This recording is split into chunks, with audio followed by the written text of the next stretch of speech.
Mr. President. While we're waiting for our colleague to come, if I could, remarks, my colleague, I so appreciate Senator Murray and Leader Schumer out here speaking on these important issues.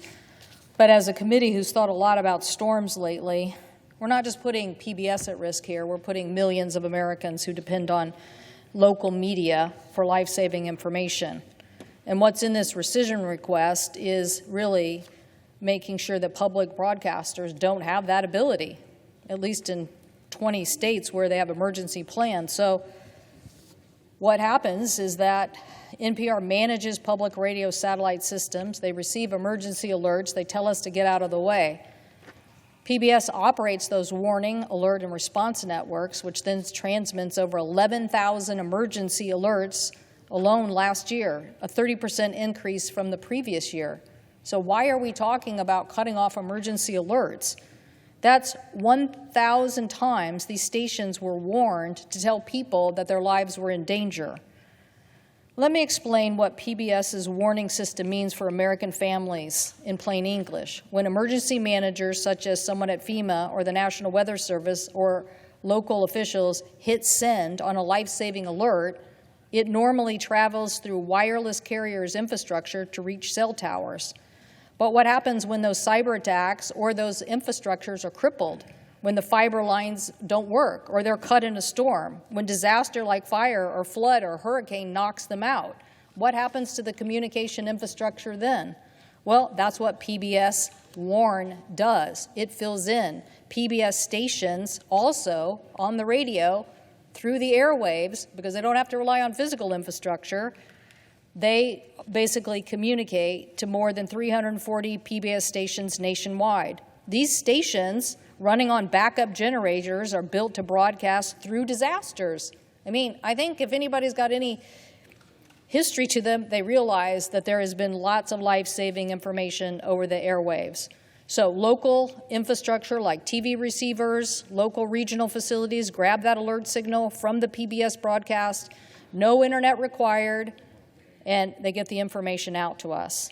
This system and these critical alerts are the primary thing that we use in the nation when everything else goes dark.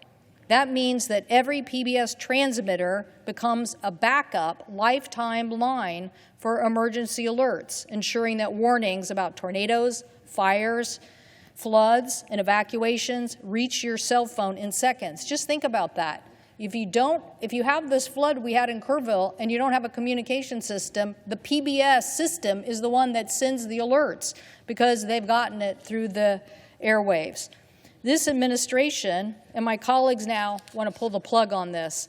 Just look at yesterday's alerts alone on flash flooding in North Carolina, in Central Texas, in Arizona, a statewide missing person alert in Kentucky, a tornado warning across Nebraska, South Dakota, and Wisconsin, and double and dozens more. Why would we want anybody to miss a disaster alert? It could even be about boiling water and making sure that you have the right water. These are all important communication systems, and they're important when cell phones and the internet don't work. On November 30th, 2018, a magnitude 7.1 earthquake shook south central Alaska. In Anchorage, roads split apart, buildings crumbled, power lines snapped, cell towers went down within seconds, and people panicked as they tried to reach loved ones. The internet failed. But Alaska public media never stopped broadcasting. Operating on backup power, they immediately activated their emergency protocols. As the aftershocks, including a 5.7 tremor, continued to rock the region, APM provided real-time updates on road closures, school evacuations, and tsunami warnings. They broadcast which bridges had been damaged, where emergency shelters had opened, most critically assured isolated communities that the help was on the way. For thousands of Alaskans, that familiar voice on radio was their only connection to vital information during the most terrifying memories that they have had. In a letter to the editor of the Anchorage Daily News, one person wrote, quote, "Commercial radio may be helpful down south, but rural Alaska is different. Pick any rural Alaskan community with exposure to these dangers, and you will find probably that they don't have a commercial radio station, they probably do receive the NPR station. In rural Alaska, they continued, there is no market-driven solution to ensure emergency broadcasts are available in a disaster. That reoccurs on a 100-year scale time, end quote.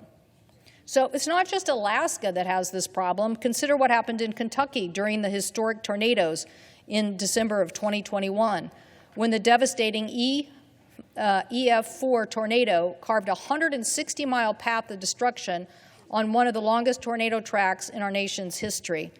WKMS Public Radio became the sole source of news for thousands of Kentuckians.